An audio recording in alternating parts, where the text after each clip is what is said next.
Greetings, Fright fans. You really are gluttons for punishment, aren't you?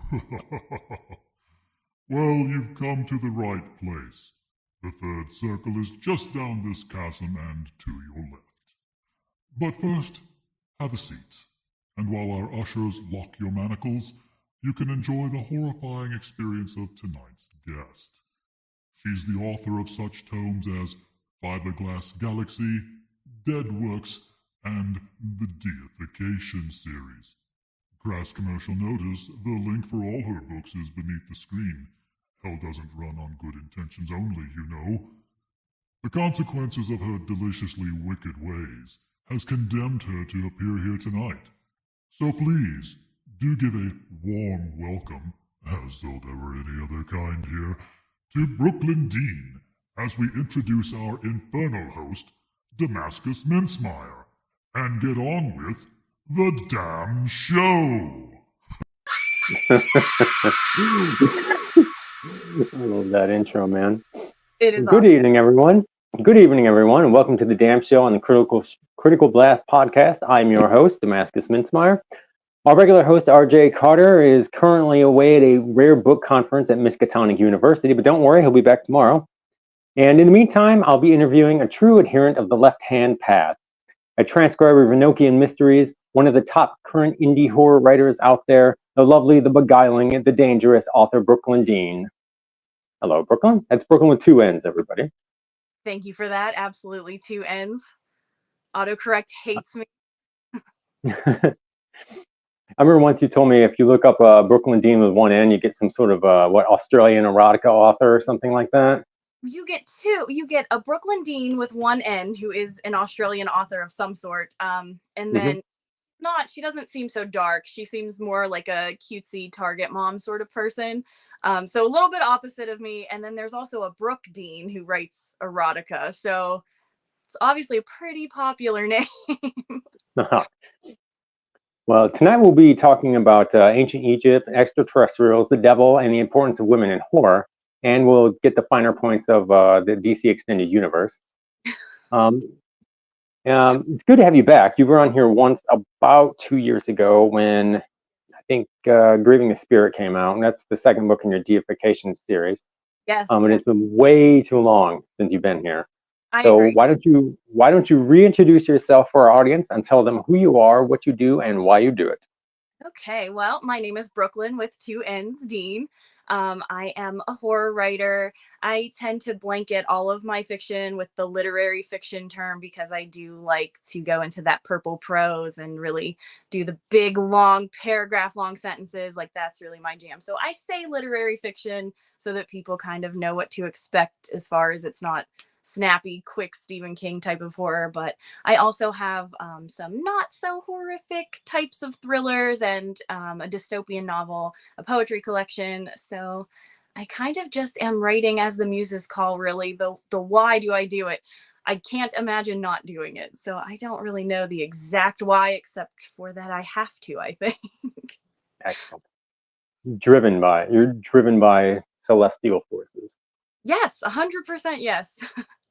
How long ago, like when did you start writing? Like I've always been curious about that because I started when I was like 5 when I learned how to write in like kindergarten and I just kind of took to it. But I always ask that of people like how long ago, when did you actually like start? When I was a kid, I wanted to be a poet. When I was like you're saying 4 or 5, like really young like that, and you start to be like, I know words, I can create words. I thought I was going to be a poet. Like I wanted to be Emily Dickinson. I wanted to be Edgar Allan Poe, but I have that poetry collection out, but I don't consider myself a poet. I just feel like those were some things that had to come out. And so they did, sort of like my novels. I always wanted to work in books and publishing. I always kind of wrote silly stories, and I was really good at zoning out and telling myself fun little creative stories in my head.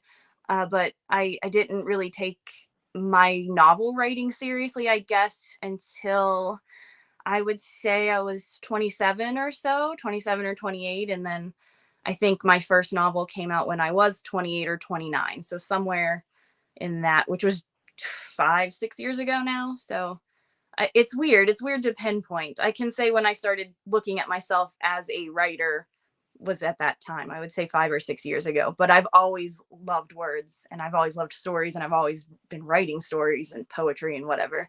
But I guess I didn't think I was a writer until that first novel. Once you made the transition and think of yourself as that, you like went all the way, because you were actually very prolific. You've written how many books? I think 8, 9 by now. 9, 10 if you count the poetry collection, which I don't. So 9. That's Brooklyn Devours instead of Brooklyn Dean. Where'd you come up with the Devours name? I don't know. I don't. I'm like the worst writer. If you ask me, like, where did you get this idea? Where did this come from? How did you know to do this? It just comes to me. Like, I feel like I'm just a vessel for something, and I let it come into my brain and I roll with it.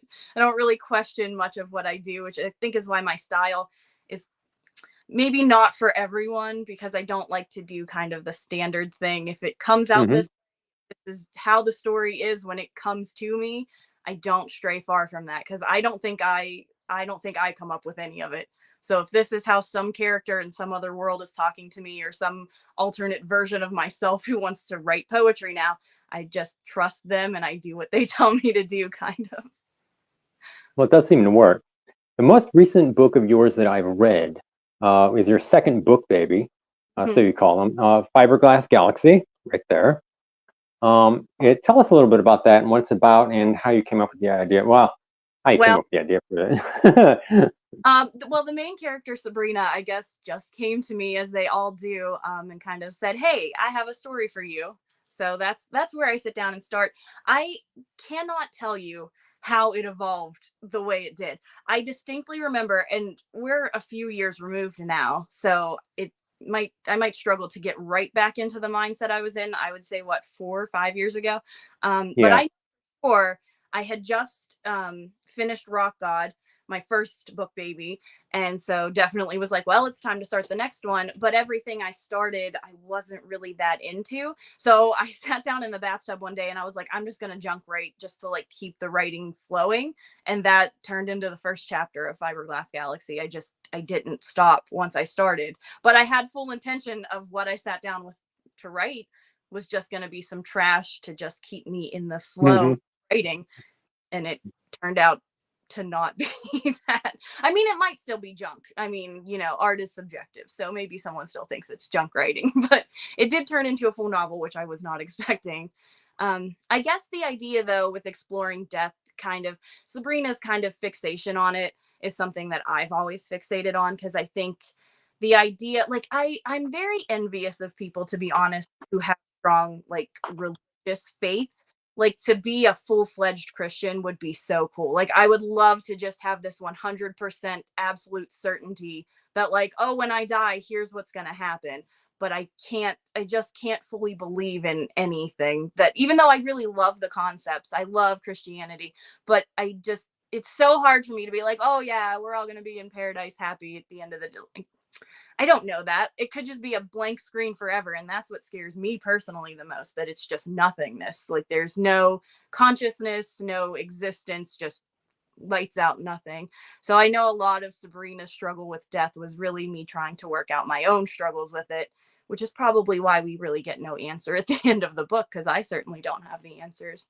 But I guess I find that fascinating, though, because I actually have the same like view in that, is that I find like all religions fascinating inherently, but I don't actually ascribe to any particular one, because I always have the issue of, well, what makes you think that one is in particular is correct and not the others? And as you say, at the end of the day, we, humanity, do not really know who we are or where we are or why we are here. Yeah. We think, some people may think they have the answers, but nobody actually really has an answer. Exactly. Nobody. And it would be wonderful to have an answer, whichever religion it would be. If I could find one where I could just be like, oh, 100%, this is it, I would love that. But it's so hard not to question everything when there is no evidence of it, which is for an artist of any type, because like all we do is very cerebral. There's nothing that is ever really solid that we have, right? Like the images I have in my brain of Sabrina are very different from the ones you formed when you were reading her. We don't have a Right. solid in that term for like an artist, but it's just so hard when you don't have the evidence. And I mean, how humanity has gone through how many different, like, oh, we're the center of the universe. No, the sun is. It constantly evolves anyway, the more we learn and the more we advance. So it's just so hard to like ascribe to any one notion. I do really like the idea though that like all religion is kind of looking at the same god or entity or universe and we all just call it different names. I kind of like that idea. But whatever That is true. I mean, who knows? Yeah, that is true. Like every religion, you can look at them and say, if it's a polytheistic religion, you can say that those are all just different aspects of one god. Or if it's a monotheistic religion, those are all this. They have like all the same aspects of a polytheistic religion in one god. But I find that all fascinating. I find all religion fascinating. I do too. Polytheistic, pagan religions, modern religions, like cults. I'm fascinated by cults too, like Charles Manson and Jonestown and the Heaven's Gate cult. I don't know why. I just find all this stuff fascinating to me. Oh, I totally People agree. throw their lives away to go live out in the jungle with some crazy preacher, and then they all drink Kool-Aid and kill themselves. Right, and it Okay. all comes like just emphatic belief in something. Like every person in every religion or cult or organization, like they know 100% that they are correct. I love that idea. Like I would love to be that committed to something, and maybe that's why it's fascinating, because there isn't like I don't have the ability to like cling on to any one thing and be like, that's for sure, I know that. And I think like you've read quite a few of my works, so there's like a lot of questioning goes into my books, where I feel like a lot of stories do try to give you an answer at the end of it. Like, I can't give you answers. I don't know. Like, I'm just trying to exist on this weird rock in the middle of space, and I don't know what any of it's about. Like you were saying, why are we here? How did we get here? Exactly. I have no But clue. that's actually what I like most about your work is you pose questions to the audience. Like, it's not lazy work. It's not lazy fiction. I don't even think stupid people could read your stuff because they would have to think too much. And that's a compliment. That's a compliment. There's plenty of like lazy books out there someone could read. Yours isn't one of them because there's a constant questioning to it. You're always asking and confronting the audience to see, like posing questions to them, but not giving them answers, making you think, making you as a reader think, and coming to your own conclusion, which I do enjoy. And I really personally identified with Sabrina a lot because of her thought processes and the feelings she has on the inside. It's been a long time, probably 4 or 5 years since I really connected with a character like that. But I also found myself connecting. There were 2 male characters in the book. There's Duke and Matthew, and they're very, very different kind of guys. And it's kind of like an unconventional love triangle between the 3 of them. But I identify with both of those male figures also, because Matthew is very, very shy, quiet, and bookish, which I am a lot in real life. Duke is sort of like, he came from like the rough side of the track, so to speak, which when I was younger, I definitely was like that. So I identified with like all 3 of the core characters in that. What was the inspiration for that? Like using those particular archetypes of like male characters. Well, the thing is, I always like characters more like Matthew, or in real life, I gravitate more to those types of men in general that are just more shy, more meek, softer. They don't act in the traditional masculine stereotype kind of way. They don't look traditionally masculine. I'm really drawn to those sorts of people just in general, and I love those sorts of characters. So I always wanted to write that type of character. War is representative of that, I would say, and like the deification. I always want to make sure there is a character that kind of represents underrepresented people, because like, Torrance, Sabrina, I always kind of write female characters that aren't traditionally feminine also, and those have always been a fixture in my writing before I was ever writing anything seriously, because I often if I read a book or I watch a movie or a TV show, even when I was younger, I always find myself identifying more with the male characters, just based on, I guess, personalities, goals, the stance you take in a relationship, sort of things like that. So I'm always thinking like I need to see a female character represent this, because not everybody can so easily identify with characters of the opposite gender in that way. Mm-hmm. So the opposite side of that then is like, well, if this type of female character is not often the hero, neither is this type of male. So I always try to make sure I include in some way some of those representations, so that sort of men, like you're saying, who do connect to like the Matthew character, like, well, you can yourself, as just as important as that hyper masculine, muscle bound sort of. That's where Duke was. He was supposed to represent sort of what you expect masculinity to be, but of course, inside that is not necessarily the reality of that type of trope or that type of character. So I wanted those two to definitely be positioned opposite each other, and to not necessarily have their fight be like, which is the better type of man. But I think each character kind of looks at the other and sees his own deficiencies, versus saying, oh, I'm better than you because I'm this way, or I'm better than you because I have this.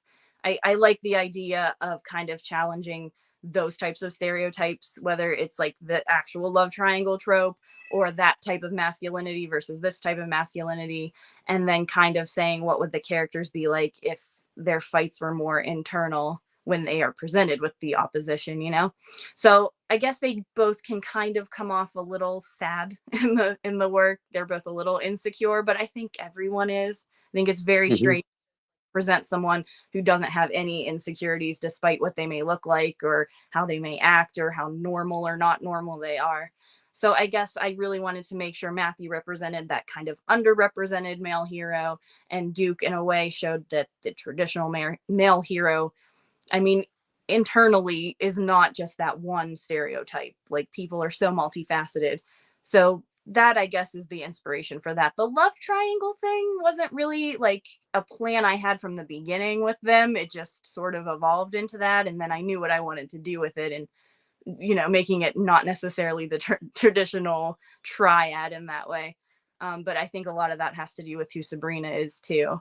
So I don't think she could be a part of a traditional love triangle just because she keeps everyone at a distance. So it all just ended up working out together. Like, weirdly, this is what I say when I say I have no process. Like, when the book comes together at the end and you're like, wow, all these points go together, like, I'm just as shocked as the next person. Works out by the time the book ends. But I enjoy the I guess you could say the somber melancholy tone of the relationship between, because Duke and Matthew both love Sabrina. Yes. Very much so. She loves both of them, but for very different reasons. She likes each of them for a very different reason. So they have some. Duke and Matthew don't really fight. You don't have that traditional males squaring off over the female trope, because they both realize at the end that they both actually love her, and that they have more in common with each other than they previously knew. But I really enjoyed that, and I enjoy the somber tone of that. I enjoy, in my horror, especially in my own horror that I write and in other horror works, I like one thing that really like loneliness scares me, like in a story or something. Yeah. Like existential horrors, I find more terrifying to me personally than like a werewolf or a zombie or whatever. Yes. So I always try to include that in my own work, but I really like it when I see it in something else. And I saw that same sort of existential questioning in this book. I really like that. Thank you. Yeah. I'm with you on that, where I really enjoy that type of, that scares me much more, like you're saying, than some kind of traditional monster. I think that all monsters are kind of like personifications of certain aspects of being human anyway, right? So I think it's, don't necessarily give it a face or big scary fangs or something, and you're like, no, it's actually just that thing that exists inside your brain with you that you can't run away from, you can't shut off, it's always there, if you go to sleep, you might still have a nightmare about it. Like, it's not going away. And I think that is so much more terrifying than making it like the scary vampire that's stalking me through the streets or something. Right. Where do you But go I like that? You don't. because you can also use monsters as metaphors too. Because you Yeah. can look at vampires and say vampires could be like I mean, a lot of stories. It's like how you confront death. You Yeah. know, how like there's a lot of that. Werewolves, you could be like that's like the duality of humankind. Mm-hmm. You know, and it's like the savage side versus like the more civilized side. And you Absolutely. can and zombies again. That's another way to look at death in a very different way as a vampire because Yeah. they're very mindless. And you Yeah. can also look at you can add a lot of metaphors to zombies about the mindlessness of being like a herd mentality and that kind of thing. Mm-hmm. I love that. I Yeah. love using monsters as metaphors. Zombies always seem to me like the reality of death. Like, here you are, decayed, like horrible, rotting, mindless, you're nothingness anymore. This is all that's left of you. Where vampires seem to me to be like this idea of what if I could escape it? You know, like what if I could just be immortal forever? I don't age anymore. I don't like nothing changes on me. I am just fixed in this point.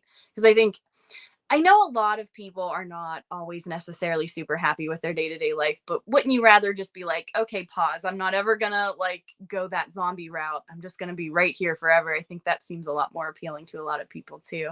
So I think Yeah. like zombies are like two opposite sides of looking at death, which I think is pretty cool too. There's a lot of humor in this. A lot of people don't realize there is actually a lot of humor in your work, Yeah. um, which I also appreciate. Thanks. You come up with like good witticisms a lot. I don't know, Mm-hmm. but I think people who would only view you as um, like the scary horror writer, they're missing out on a lot because there's a lot of humor and a lot of wit in there that they're I think sometimes it's going over people's heads, but it's Yeah. there. I don't like that. Yeah, I appreciate you pointing that out because I don't know if anyone else has. Maybe somebody has mentioned it or put it in a review somewhere, but it's not standing out to me. You might be the only person who's really like mentioned how funny certain parts of the book really. Mhm. I appreciate that for sure because you know, even when you're looking at a subject like death, you can't just be depressed and sad about it, or you're not going to come to any conclusion. Like, it's inevitable, it's going to happen. It is horrible when it does happen, but like, is there a lighter side of it too, or like do we have to be sad about it? I don't know, maybe not. So which I don't want to give spoilers away to the book, but I feel like that's a thing that Sabrina maybe learns too about this like fear of death. Like, what happens when you get an answer? You know, is that Mhm. the answer? Is that the answer you wanted? I don't know. So if you can't find some kind of humor in that, I mean, you're gonna be miserable. You're just gonna be miserable all day, every day, because it's inevitable. We're not gonna be able to escape that. So I like to put a little bit of like, let's joke about the seriousness of it, Mhm. which I think But people I meet. love gallows humor though. I love that. Yeah, yeah. When people I meet me personally, I in have a person, really dark sense of humor myself. So no, I get you. I think that I think that's the way we like deal with how terrible our world is sometimes though. Like the same deal with like death just by living too. If we can't laugh at some of this stuff, I don't know. We're gonna be hmm otherwise. definitely. So, and the other aspect of this of Fiberglass Galaxy I have to point out is the historical aspect. There's bits about extraterrestrial life, but also about like ancient Egypt. And are you a history buff, like in general, or is that just something that you picked up on, I like for wouldn't this particular book? I wouldn't say a history buff, but I've always really liked certain aspects of history, kind of the mythology side. We already sort of talked about that, but I have always, when I was a really small kid, I was just fascinated with like ancient Egyptian mythology, which obviously plays a big part in the book, and Greek mythology. But a lot of that is storytelling too. So it all kind of correlates with being a writer and being a lover of words and stuff. You know, the mythos behind all of those different myths I really enjoy. And then obviously watching Ancient Aliens, like it was a huge influence on a lot of the book too, with some of the things that Sabrina discovers, we'll say. But Akhenaten is my personal favorite pharaoh. I just hmm love stories about him. I love that he kind of rejected a lot of the traditions. And that's not to say, oh yeah, let's all like reject all of our like familial traditions and histories and religions and stuff, because he probably was kind of a tyrant. But I do think it was cool that he kind of maybe didn't fit the mold of a traditional pharaoh in some ways, and so instead of like having his artist depict him as this big robust guy like everybody else, he was like, no, you'll like paint me as I am. If I have a pot belly and a weird head, whatever, you're gonna the thing like that. So I just thought that was cool. I thought it was cool that he's kind of like the first monotheist, which is cool, and he kind of just his own god, because I know I've read some things and watched some documentaries. I don't know how legit it is, because with history like that, there were always different sides of it and different people saying that's not true, this isn't true. But I guess some historians tend to think that he wasn't really allowed to do some of the like traditional offerings and rituals and things, and I don't know if that was because of the way he looked or whatever the case may be. But I do think if there is truth to that, it would be really cool if it's like, well, if I can't go worship these gods, then I'll just eradicate them and you're gonna worship them. I don't know, something about his like how I imagine his attitude to have been was pretty cool. And the fact that he depicted his wife as more of an equal than anyone else had before. He's like I just think he's a historical figure that I absolutely love to read about. So I guess that's how he ended up incorporated in there with a lot of that. Because a lot of the book has that ancient Egyptian thing and a lot of theories about Akhenaten. So yeah, wouldn't say I'm a history buff, but certain aspects of history I super love, so I geek out about them. Yeah, I'm actually an ancient Egypt geek myself. Yeah. Oxford History of Ancient Egypt, one of my favorite books right there. But for people who aren't history buffs and don't know who we're actually talking about, everybody knows King Tut. Akhenaten was King Tut's father. Yes. Okay, that's a very shorthand for people who don't know who he is. He destroyed temporarily destroyed all of Egyptians' pantheon of polytheistic gods, and only followed one god, the sun god, Aten of the solar disk. So that's who we're talking about, in case nobody knows. Tutankhaten too, instead of the Tutankhamun that he eventually changed it to when he came into power. He kind of did away with his dad's sun god and restored all of the old ones. So his name was not actually his like birth name because of Akhenaten's Aten worship, which I also think is cool. All these different pharaohs would just come in and be like, erased. We're not doing or erased. Fascinating. It's like a fascinating point of history, I think, just ancient Egyptian, like anything. It is. I agree.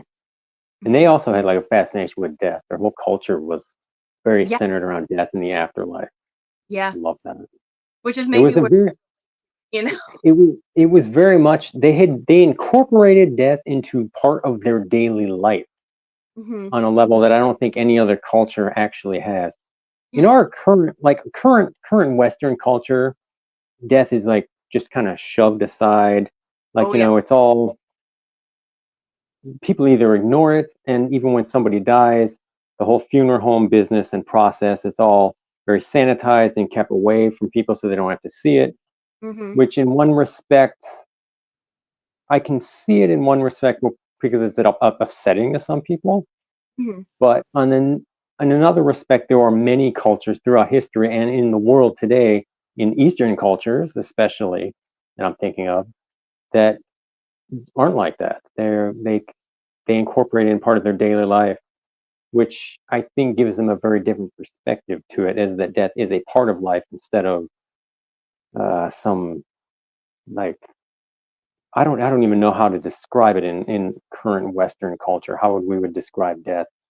It's like it's almost like a taboo topic. Like you don't want to. Yeah.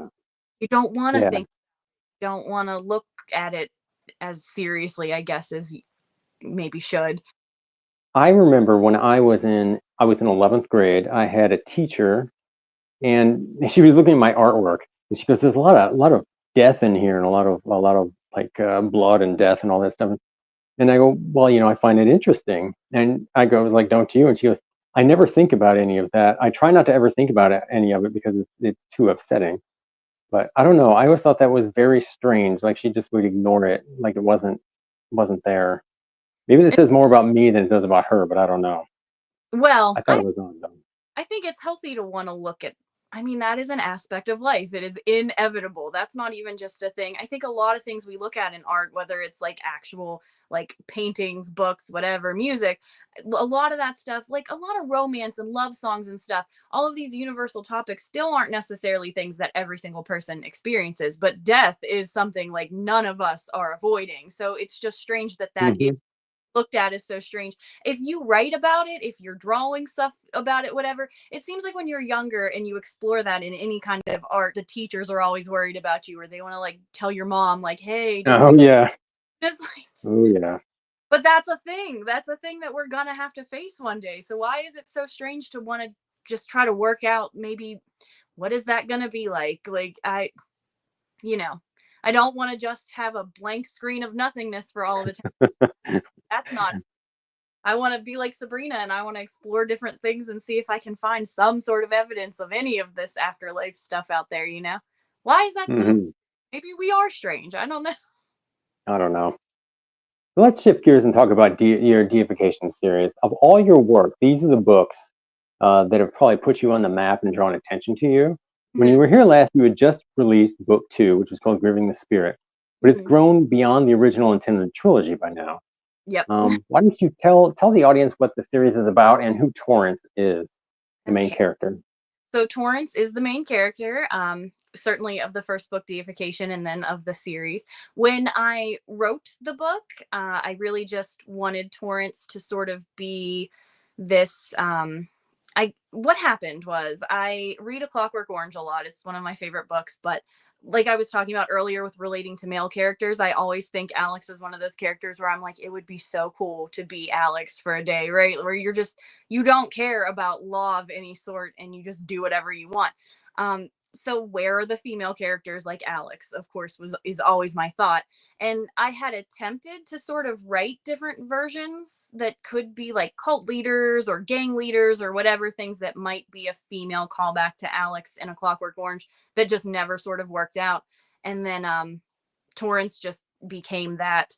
Um, I guess unintentionally, but then when I started to learn who she was, I was like, oh, this is my character I've been trying to communicate with for like 3 years. I finally reached her somewhere.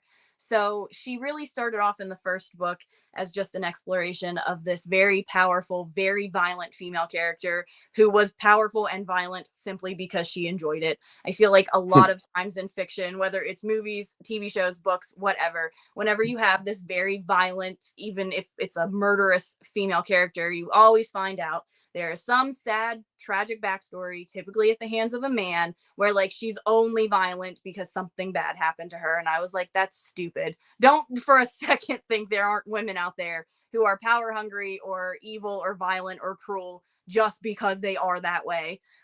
Which may sound like a strange brag for me to be here to be like, yeah, women are evil too, whatever. But I mean, it's really it we have to, if we're going to be equal here, we have to acknowledge the fact that there's good and bad in all men and all women, and some men and some True. are all bad.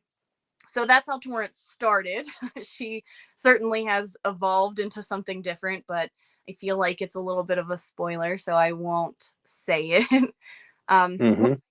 Know when I was writing the book, the way the book ends and that kind of revelation that happens between her and Conrad, I didn't know until I was maybe 3/4 of a way through the book, and then I realized it, which is again why Hmm. I say I don't have a process or make this up. I just kind of write it and it happens. Um, so the series ended up continuing on as a sort of post-apocalypse world. In the first book, Torrance is leading her gang to these different rituals, because she is hoping to sort of attain some sort of supernatural power in granting the Antichrist their full power back by performing the rituals. So it goes certainly more into the religious horror aspect after book 1. But still, Torrance is still our main character. She has not taken a backseat to anyone. Sugar and spice. Snakes But and so there's, I think you've done 4 books. You're working on book 5. How many books are there going to be in the end? Like, I, I have no clue. I didn't know there was going to be a sequel. I'm normally a standalone writer. Deification is the only book I've ever written that's had a sequel, much less has become a series. And I didn't intend it to be that. She just didn't go away. She just was like, I still have stuff to tell you. Like, I mean, immediately when I sent like the final draft over to my editor, I was like, I need to pull up a document because I have another Torrance thing happening right now in my brain that I have to write down. So like, she just was like, I'm not done. So I don't know. You. I did start book 5 a while back, but have paused it, and it has now become book 6 because I sort of got this other download, and I was like, I don't think this happens after. And Torrance has been pretty good with me with this, with like giving me stuff out of order, but typically she does books out of order, so she just likes to mess with me too. Like, I have like fully committed myself to her. I have her brand on me. I am her scribe here in this realm, but she still messes with me too. So I've started the new book 5 now and have paused the original book 5 because it's now going to be book 6. But I don't anticipate the ideas I have in my head for book 6 they don't seem final in any way. So I guess we're just going to keep going until she decides she's done. I've told other writers we've had on the show before that my thought process, whenever I write, I always write everything out of order. Like all of my stories or novels or whatever, everything, because I'll get an idea, I jot it down, whether I write it down or type it, whatever, and then I just kind of put it together in the editing process. It sounds very chaotic and random, but it actually makes sense because I'm always working on the stuff up here in my head. Yep. Always. Like the characters don't leave.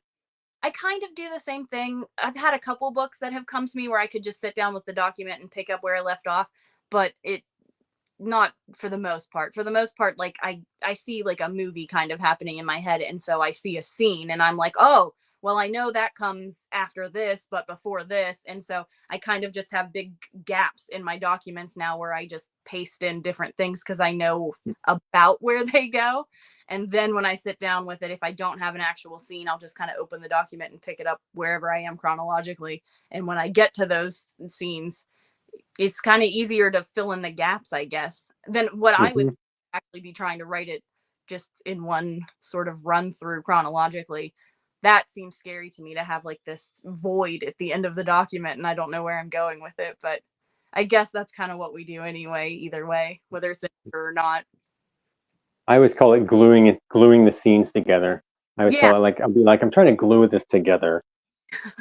And another thing is, I actually had somebody say once after they'd read something of mine, they said, "You see this this is what you see in your head, isn't it?" Like as you're, I was like, yes, this is like, I see it in my head, and I'm trying to get other people to see what I am seeing in my head. Exactly. That's what writing is. Like, it's weird. You're trying to make other people hallucinate what you're hallucinating. I know. We wouldn't get to it.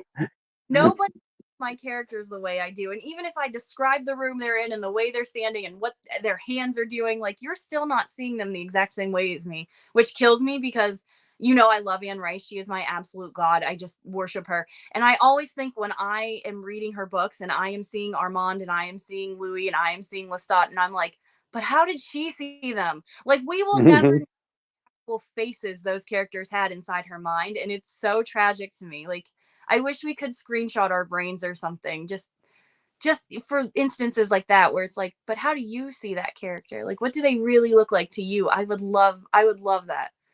To a certain extent, I can, as an artist, I can, like, to a certain extent, get that across to people, because I've drawn my own characters and like posted them online and stuff before. But even that, there's something mercurial about like even when I draw them, there's something there that's not quite what I see in my head. Yeah. Like, there's something, just making it concrete is different than the way I see them in my mind. Yeah, there's still like some disconnect between bringing it into reality versus how it is in mind. That I see the question down there about working with an artist to adapt things to a graphic novel. I actually kind of have an idea for something sort of similar to this, with the deification series, wanting to sort of add in different little images of different scenes. So I would have sort of a master copy of all of the books in the series together, but certain scenes would be depicted throughout the book. So it wouldn't necessarily be an actual graphic novel, but certain scenes would certainly have images attached to them. And then I also kind of wanted to do like an alphabetary eventually of all of the characters with like artist renditions of what they look like and sort of their stats, because Torrance's universe, we're getting a lot of people come in. I mean, in the first book alone, I think we had like 8 or so characters maybe. And that's about right. And we keep adding, especially whenever I got into Deadworks, we added quite a few more. So I feel like I want to have something kind of compiled for people where you have like their name, like how they're associated with her in the book, and things like that. Oh, Jacqueline and Walter Matthau, of course. Yeah, there's a picture of them. RJ made some pictures. Yeah, these are the characters he's talking about. These 2 old guys. That's awesome. I've written 4 stories with these guys. Yeah. Stuart and Bruce, I'm not for sure which one's which. He had the artwork created. That's cool. Each 4 there's 4 stories with these guys. They're in their 70s, and they're always encountering just the craziest monster shit no matter where they go. Like the first story is The Night at Fat Diablos. They're on a guided motorcycle tour of the Southwest. They end up at this roadhouse with these vampires and zombie gangs like fighting each other, and they have to survive. They're like survival horror comedies. I don't even know any other way to describe it. I had a friend call them violent comedies because that's pretty much what they are. The second one was A Night at Satan's Palace. That was the first story RJ brought of mine. It was in the W No. The W No. It was in the first W No. They go to Las Vegas to a strip club, and the strippers are demons trying to open a portal to hell in the basement. They have to fight their way out. And there's this guy who like infiltrated the club, and he's allegedly got a piece of the True Cross trying to close the portal. And I won't tell you what happens, but it may or may not work. Let me see. The third one was A Night at Shugga's premiere. That was very Lovecraftian. They go to this movie premiere in Los Angeles, and the actors have all been taken over by Lovecraftian Shuggas from an alternate Earth. They're trying to infiltrate our planet, and they have to fight their way out. And it's not a spoiler, but at the end they all get arrested, like by the cops. All show up. So the fourth story here is they decide that they're all going to stay home in the neighborhood, and they're all sitting around playing cards, and the one guy's like, I forgot to feed the neighbor's dog, because the theme of the book is the monsters next door. So he goes over there, and there's these gigantic spiders have been unleashed by these sewer workers by accident, and they have to fight their way out of the neighbor's house, and the neighbor's house just gets trashed. The neighbors are actually never in the story, but these old guys have to fight their way out of this house against these gigantic spiders. But that's what he was talking about. Well, you actually drew once, and I thought you nailed her. Like when you sent me that, I was like, right, yes. Yeah, I did. I like that. That was good. Yeah. I remember once you described that Megan Fox in Jennifer's Body was like what you had visually in mind for Torrance. Yep. So that's a good visual. She's got that same sort of like alpha female kind of eat you alive sort of vibe as Torrance does. 100%. I don't picture her to have like the same cutesy outfits or anything that Megan Fox wears. I picture Torrance to necessarily be like, hey, here are my boobs and my butt. But I picture that face and attitude sort of Torrance. Because you figure if somebody's going to like convince you to do the crazy shit she convinces people to do, like she's got to be appealing in some way. So right, of course. I picture Megan Fox could probably get me to do a lot of stuff the average woman couldn't. So have you encountered any negativity from the religious community for the content of the deification series, or people ever been upset that you are appropriating Christian mythology? Like I noticed like modern like Christians don't like having their religious beliefs called mythology. Right. I've encountered that before with my own work.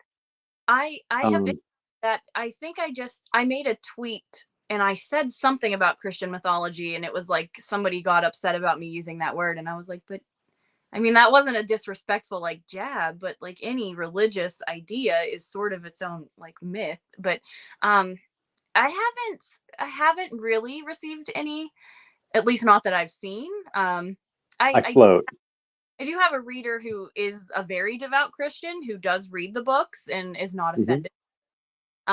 So I guess it all just kind of depends on if you're willing to give a book like that a shot and read it with an open mind too, which I think is the more Christian idea. But I did have someone at a convention. There, I'm assuming it was her daughter because she was a younger girl and an older lady, and she kind of came to my table, and then the woman came over and saw the upside down star and was like, "Oh no, no, no," and kind of rolled away from me. And girl, it's just a star. Like that's really not that serious. I really haven't encountered much backlash at all, which I'm kind of weirdly sad about. Like, I have this weird idea in my brain that like I want to be like Eminem, where people used to like protest him and stuff just for. Hmm. I feel like that is like the ultimate. Like, I have really attained true artistry whenever people don't want me to say and do my thing. So, hoping eventually I'll get a big backlash, There is something appealing about that, I must admit. right? Yeah, I remember back when I was in like high school and they'd protest Marilyn Manson concerts and stuff. They'd be like, okay, yeah. But it's like it's almost like there's no bad publicity. There's what is it? There's no such thing as bad publicity Yeah, because it's all like all you're doing is making people want to go get this. I mean, yeah. I actually, Fiberglass Galaxy is I think, no, maybe it was Amethyst. I think I lied. I think it was Amethyst. I got a 1-star review that said, like, only read this if you like fiction and the devil or something. And I was like, cool. well, I don't think that really, it's not like deterring the type of people who would typically read my stuff anyway. So, okay, thanks for that bad review. But I remember. Let's see. I was trying to think. Once you said when you would write on your phone. The Yeah, last time you said you would write, do you still do that? Do you still write that way? I do. Yep. I Mhm. only use my laptop for like final edits, not even like the first couple things. I send my editor my drafts from my phone and everything.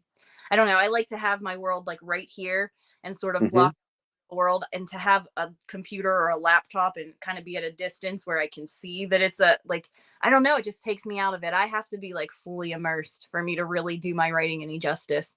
So having the phone and like holding it really close just I don't know, feels more natural in that way, I guess. I can understand that to a certain extent. I type a lot on the laptop, but there are certain times when I'm just like, I got to get away from it, Yeah. and that's when I'll like get the notebook out, get the pen out, just Yeah. sit there at the table and just write it like by hand. Hmm. Because there's just sometimes there's just something. It's almost like you were saying, you're holding it right there. There's just no barrier in between that. Yeah. So Yeah. I enjoy that. I do that sometimes with the handwriting. I don't like to because then it is such a pain to like translate it over. I've tried to Mhm. take a picture and you can copy it, but it gets all jumbled and I get frustrated. So when I'm like writing, I want to be like in the flow, and I feel like kind of taking it from the page to the screen breaks that flow up a little. So I hate that. But there are certain things where you're like, I need to physically write this. Like I cannot type this Mhm. for some reason. I don't know how that translates, but I've been there too. So I get that where sometimes you just Yeah, paper. I I think how that translates is there are certain scenes that you have to like get perfect. You have to be exact.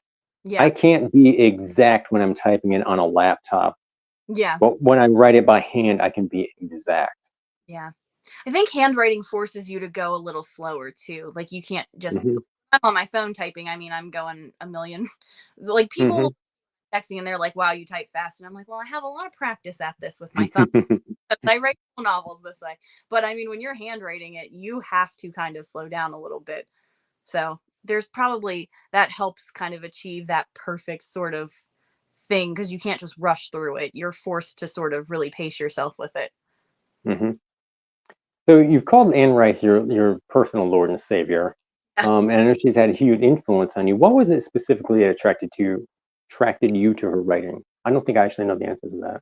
Well, I Interview with a Vampire, the movie came out. I think I was like 4 or 5. I was like a very young kid, but I grew up watching horror. Like my mom never really sheltered me from scary stuff. We kind of would watch like The Crypt Keeper and chuckle at him and stuff.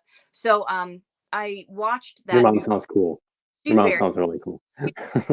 she like was always really big about letting me express myself, and like if I wanted to wear the big spiky bracelets and stuff, she was like, yeah, cool, go for it, as long as your homework's done and you have good grades, I don't care. So like she was, when she would tell me no about something, I was like, oh, that's serious. Like I never rebelled really, because she never said no to stupid things like an unedited CD or like a scary movie. So Hmm. she's always been very cool. But I watched that movie very, very young. And so when I got older, because I've always kind of liked books and I've always liked to read, when I got a little older, she had the novel. So I remember reading those books when I was too young to really process them, but I always liked words a lot. So I knew I liked the way she wrote. And then as I got older and I would revisit and reread, I just fell in love with the way she tells stories. And I think because I had been reading her stuff since I was so young, I didn't realize there was another style of writing. Like when people would say they hate her style, they don't like how flowery it is, I was like, but that what do you mean? Like how do you want to, I don't understand. So I guess she's just kind of influenced the way I even view words in that way. I think I've had so many moments reading her stuff where it's not even the scene or what the character is saying or what is happening that like stirs emotion in me, but it is just the words she uses, the way she forms a sentence together. It is so beautiful. She makes the English language absolute poetry in everything she writes. Even like horrific scenes are done with just poetic, beautiful prose work where you're just like, I'm going to cry. This is so beautiful, even though you've just read something horrific. So she's really influenced me, I think, in that way, as far as like the style goes. I don't think I even realized that I I had been writing sort of like her. I would never say I write like her. No one writes like Anne Rice.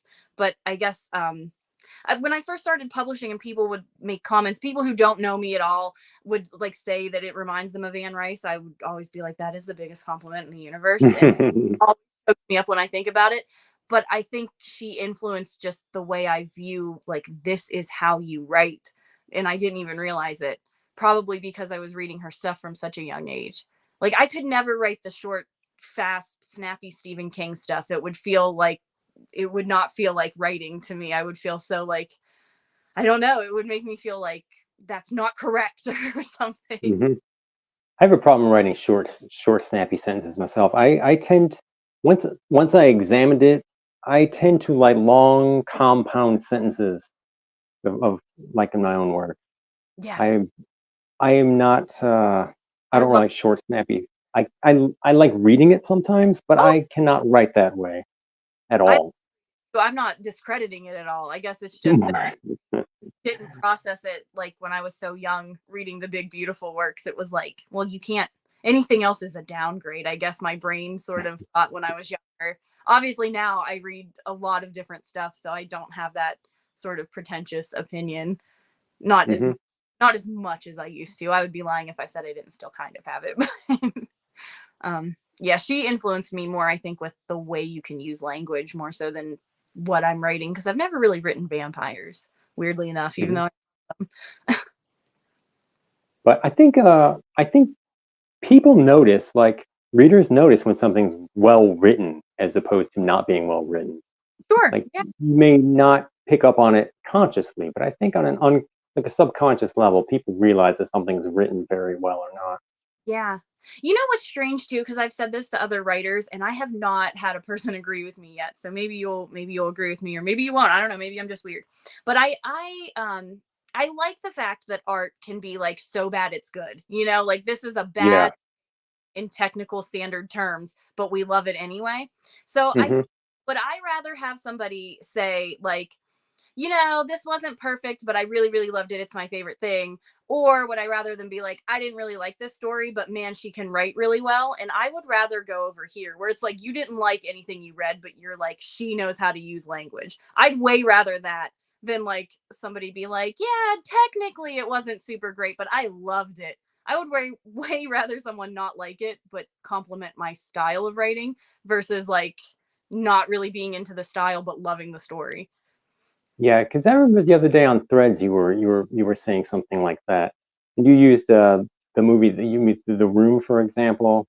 And I at first I didn't understand what you were talking about, and then as you said that, I was like, now I know what you mean. That's like when I watch like a trauma film, something that's not made really well. Yeah. You know, there, like the movie Redneck Zombies. I like that movie. It's not made really well, but it's still good. Like the Like, story's good. They're trying to make a good film within the limitations that they had. yes, And exactly. it's entertaining to me, so I enjoy it. And then Like, I understood what you meant because there are a lot of like Z grade movies that I enjoy that yes. are not technically perfect, but I like them because they are well done in a certain way. Yeah. Yeah. So bad it's good, I think, is like the Yeah. clearest that like it gets a bad rap for being a bad film or whatever because it doesn't have the ability to do what big budget things do, but man, it's so good and you love it anyway. I think that is the coolest thing, and I think with art, that's art is probably one of the only things that counts for. I mean, you can't go to like a bank and be like, well, they don't really know what they're doing, but it's fun to be here. So I think it's just so cool to be an artist. Like we take it for granted, I think. Like there are A so many. little bit. But yeah, we take it a little bit. There was someone once told me that they said it isn't. They were trying to tell me something like there's a thing like where they say it comes so easy to you, like you don't realize how much effort goes into it because it comes so easy to you because you're doing it all the time. Yeah. And there is something to that Yeah. because I'm the one making it. I don't realize what I'm putting into it, I suppose. Right. Yeah. And when the idea does come to you, because it sounds like your brain kind of works like mine, where it's like you see the thing in your brain, Hmm. like and visualize it like that, or even when you don't have to consciously visualize it, but it just comes, and then you're Hmm. writing down or drawing whatever it is that you see in your brain. I guess that it is pretty easy for us in that way versus just having a blank slate up here and having to pull it out of nothingness. Because I never feel like I pull anything out of nothingness. I don't feel like I create anything. I think like all of those characters are real somewhere. And we're just somehow communicating through the veil, like multiple universes or something, because they come through and I see them so vividly. Like, there's no way that I'm just making them up in here. There's no way. I remember the very first time I met you on Twitter. Actually, was I think it was like June or 2019 or so, and Yeah. there was a guy I knew at the time. His name was JC Madman. He had retweeted one of your tweets, and it was something about someone had said to you that girls didn't like superhero comics, and you're like, that's bullshit. Yeah. And you're like, I loved Batman and Superman comics when I was a little girl, and I was all like, I read that and I was all like, I like this, and I was like, follow. I was like, Yeah. but And there is truth to that though, and I, you're like, that's bullshit. oh, yeah. And I'm not saying that as like, I'm not one of those girls. No, like there are plenty of us out there. I promise you. Like I know just as many women as men who are into like superhero stuff and like that. Hmm. I've loved Batman since like I think the first like the first couple of like Tim Burton Batmans came out like around the same time I was born. So like I'm Yeah, growing in love with that's Batman. right. Yeah. So Yeah, like first one came out. I think the first one came out the year you were born. Actually, it came out in '89. 9. Yeah. So, and then they had the animated series come out like around the Yes. time like when we were like kids. So that was like the thing. It was Yeah. like the animated series, Which which I love. still I think is probably my favorite interpretation of the character. And that's what like really created Harley Quinn. I used to love Harley Quinn so much. And then it was like when the new 52s came out and she got like, she used to only have her face exposed and now she's like all skin. And I was like, oh, okay, of course. And then I remember the Injustice game. I love the Injustice game and I like the comics with it, but I like her outfits in those. I'm like, yeah, we're not going to get old Harley, I guess. And then the movies and Suicide Squad. And I'm like, can I get like animated series Harley though? Like the little kid in me would live to see like that actual jester costume Harley. It would make me so happy. RJ was saying he was old because he remembers Adam West Batman. I watched Adam West Batman when I was a kid in reruns, man. So don't feel too bad. That was a good show. I didn't realize, like, when I was a kid, I didn't realize it was a comedy. Okay, like I took it serious when I was like, 8, 9, 10 years old. Like, he's all tied up and they leave it on a cliffhanger every episode. Yeah, it was exciting to me. I enjoyed it. Thing that was like revisiting stuff you loved as a kid and being like, wow, I didn't get this at all. Like I know. Didn't understand. I've done that. I've done that a lot, actually. Or the other thing is you go back and like, why did I think this was cool? Like, why was I into this? All right. So you have a love of DC. Okay, so this leads us to the lightning round of nerd questions that I like to ask. Okay. All right, yeah. Favorite DC character overall? Batman. Definitely Batman. Okay. Henry Cavill starting to make me question that a little bit with his version of Clark Kent, but still Batman. Okay. Next question is, which Bat actor is your favorite one? Oh, I think I want to say Michael Keaton, but I do really like Ben. I know it's like so controversial, but I do really like Ben Affleck Batman. He actually was pretty good. I kind of liked him a lot. Keaton's probably still my favorite. I think so. I think Keaton is my favorite Batman. I'm not for sure if he's my favorite Bruce Wayne though. That's fair. Actually, yeah. George Clooney, I know, gets hate too, and I didn't mind his. The only one who could move like Batman. Yeah. Christian Bale couldn't move like Batman. I know what he's saying. You know what? Like, I can admit that those are good movies, but I don't get the hype on those movies. Like when I watch those as opposed to any other Batman movie, I'm just kind of like, yeah, that works. But like, why is that? I don't know why those are the ones that everybody's like, these are the amazing. Like, yeah. I like Zack Snyder. Okay, I will die on this hill. I liked Heath Ledger's Joker, like The Dark Knight. Okay, I liked Heath Ledger's Joker a lot. Okay, I'm not a huge fan of that movie though because there's way too much going on. They shoehorned in the whole Harvey Dent storyline. They did not need it. All they needed was Joker versus Batman. That's it. They were adding in all types of other stuff. They suffered from too many villain syndrome. It was a lot, and it was too much. I hated the way they did his like CGI or whatever because he's not blinking. How does he not blink one eye? He would be miserable. So if we're not gonna have him with Visine every 5 seconds, like figure out a way to give him an eye patch. That drives me crazy. It's such a nitpick. But every time I watch that movie, I'm like, why he can't blink? He can't blink. Nobody realizes he can't blink. Like drives me insane. And then RJ has heard me make this comment before about Dark Knight Rises. When they had Bane and he has that horrible James Bond like supervillain voice. Okay, big muscular dude, and he's going, "Hey, Batman, I'm gonna destroy Gotham City." It's like he sounds like Fozzie Bear or something, and I'm just like, no, that destroyed the entire movie for me. Like, I was like, no way, man. I'd rather have like the mindless poison ivy controlled Bane. But yeah. Okay, let's see. Favorite Superman actor. Wow, Henry Cavill. I've never really liked Superman. I'm not gonna lie to you. I was never into Superman ever. And the only reason I saw Batman v Superman is because of Batman. And I remember my friend that I went to go see it with in the movie. He was like, "Well, you have to watch Man of Steel before we go." And I was like, "I'm not watching Man of Steel. I don't care about Superman." And he's like, "But it's a sequel. You have to." And I'm like, I'm going for Batman. I don't care. And then like Henry Cavill walked onto the screen, and I was like, "Oh." Man of Steel.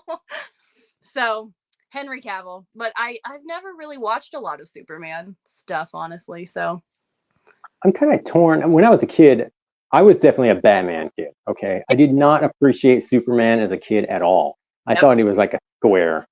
Yeah. Honestly, Batman was like the shit to me. But as an adult, I have more of appreciation of Superman as an adult. Although I don't like it when I see them focus a lot on his Kryptonian heritage. To me, Superman is okay. Let's put it like this: Batman is always Batman.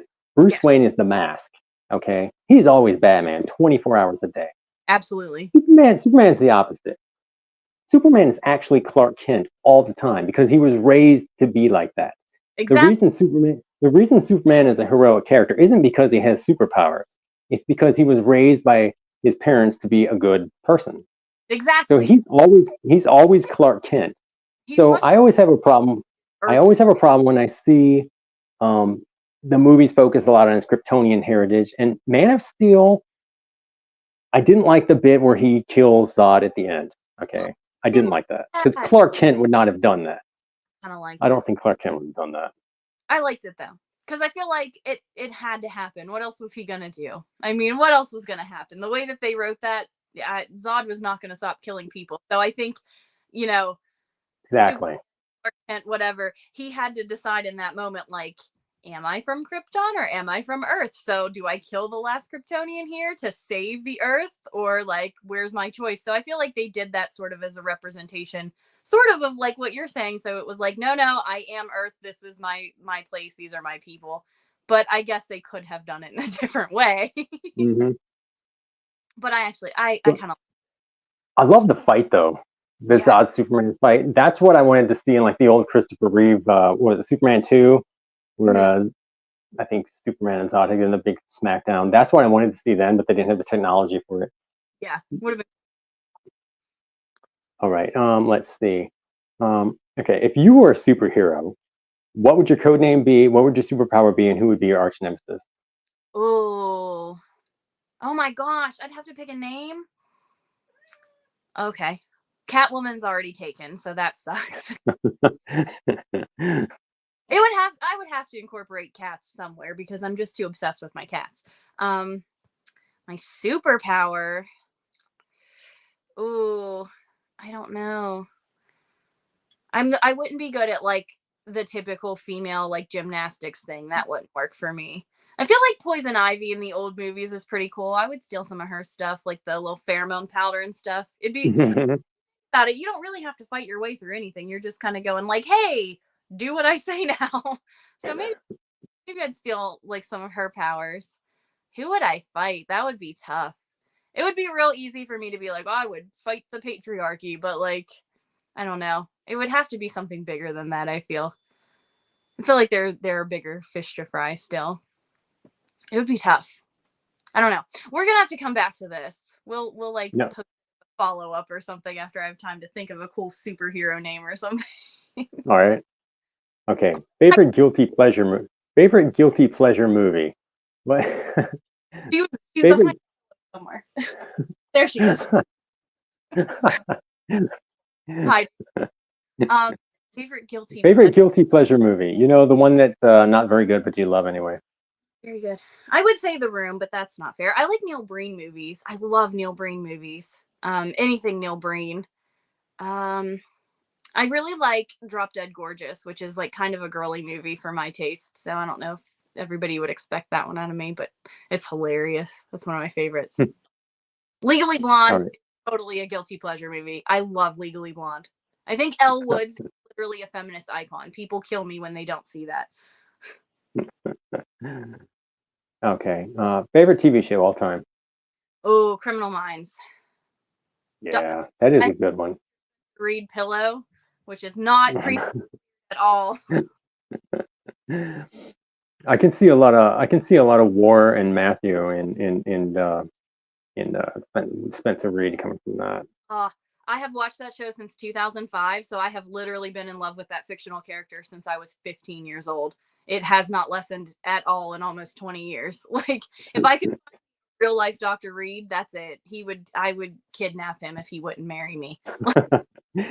Don't worry. I remember we had this conversation once on I think it was Threads or Twitter or something. Was like, can you fall in love with a fictional character? I think yes. No, seriously, I have. No, But for no, real. it's been done.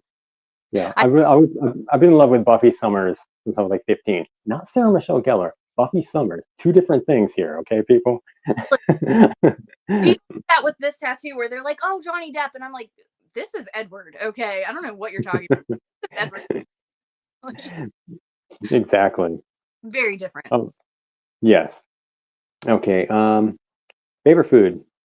Favorite food. I like spaghetti a lot. Probably spaghetti. No meat Right. sauce. Meat. That's right. Yep. Vegetarian all the way. Okay. Favorite junk food? Favorite junk food. Ooh, probably Cool Ranch Doritos. Those Like, are good. I could eat like 2 family-sized bags in like one sitting. Easy. No. What was the name of your first pet? Well, I had a lot of pets when I was like born. There were a lot of animals already in the house. So we had Tilly, Lady, and Abby when I was already born. And then shortly after we got Sparky. So they were, I guess, all kind of my first pets. But my first pet that was actually mine, like outside of my family, was Miss Kitty, who I just lost last month. And yeah, so, but I didn't name her. Okay. You wake up in the last movie you watched. How do you fare? Oh, I just watched Cursed. Do you remember that with Christina Ricci? I remember that one. So I guess I would be okay because the main guy that we're into starts the werewolf curse doesn't do it for me. So I guess I'd fare okay. Okay. I remember people didn't like that movie when it came out, but I Yeah, liked that movie. It wasn't too bad. that's another one that has like some really camp, like cheesy effects to it, the big like werewolf suit and stuff, but it's so good. Werewolves are hard to pull off effectively if you don't have a good outfit or a good suit or something. I feel like Twilight the werewolves. I know everybody's gonna hate me for saying that as a writer. Like I should hate Twilight, but I feel like they got the werewolves pretty cool in those movies. Okay. You're stranded on a deserted island. What 3 things do you bring with you? Oh, I guess water, if I'm allowed to bring water. Um, I wouldn't bring my cat because I would not want her to have to suffer through that. I would just trust that my mom would take care of her. I would bring an Anne Rice book, and I would bring a really warm blanket that I could also use as like shade, depending on where in the world I am on this island. It could function Really? either as shade or as warmth. That's cool. Okay. You meet your 13-year-old self. What advice do you give the younger you?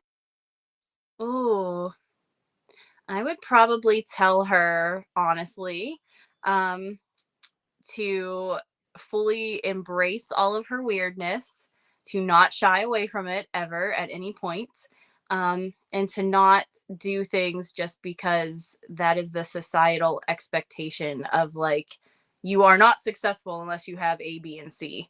Because I have done that and it did not make me happy. So I would certainly tell her to just skip over that part. Yeah. I've never really followed the I never really followed the traditional life path, like the whole house, like married picket fence sort of thing. I don't know. I didn't It do that.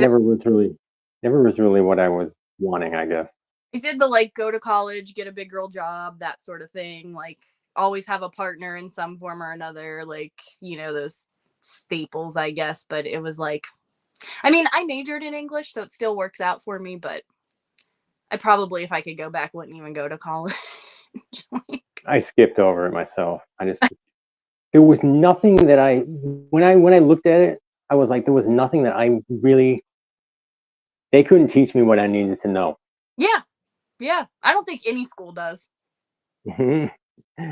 Oh, hey, man, it's Jesse. Hey, cool, awesome. Hey, man, what's up?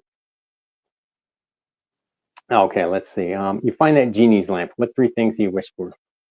Oh, I probably can't wish for infinite wishes, I'm sure. I probably it's so sad. I don't want to keep bringing it up and being somber, but at this point, I would wish to have Miss Kitty back, of course. I think I would wish for probably different opportunities with my books. I would like to get them to, like, I feel like there is certainly a wider audience out there for them. Like I was saying about how, like, I know there are underrepresented men and women out there. Like, I would probably wish that those people could find my books. What else would I wish for? I don't know. Maybe endless cat treats for Icky or something. My whole like thing is I love to just like sit in my room and write and cuddle with my cat and have a cup of coffee. So like, with the exception of like occasionally wanting to travel here and there, there's not a lot that I'm like in want of, I guess. That sounds like an ideal life. Yeah, I'm right there. Yeah. I'm like really super introverted. Like if I never had to leave my house, I probably never would do it. I'd like be like I'd be a shut-in if I actually could. Right. But typical hermit writer, you know? hmm definitely. Kidding me? Come back and get the zombie cat. Like, man. Oh man. Okay, so what's next for Brooklyn, Dean? I know you got another novel in the cooker. Yeah. I understand. Out. It's called Within. I don't have a release date or anything. It will be next year for sure.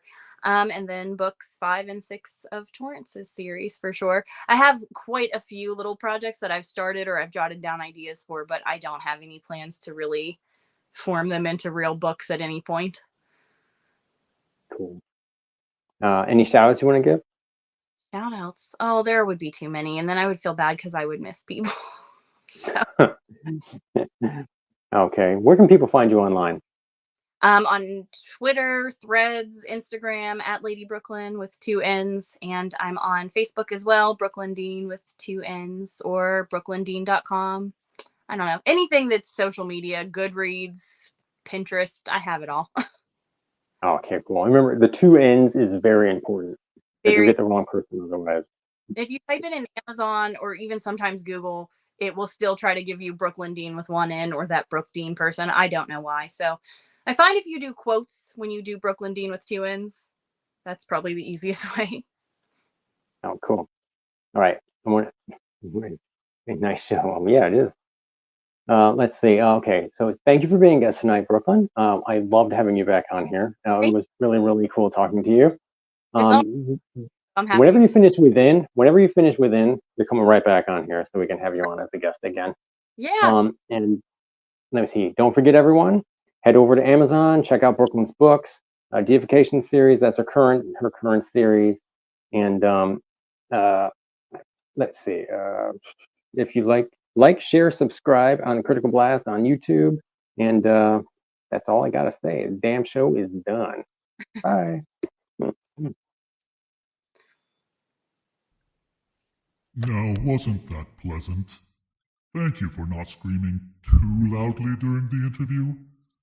The ushers will now flip the switch to run the electric current through your seats. And remember, once your flesh has grown back onto your charred bones, do come back for more. Some other damn time, same damn channel.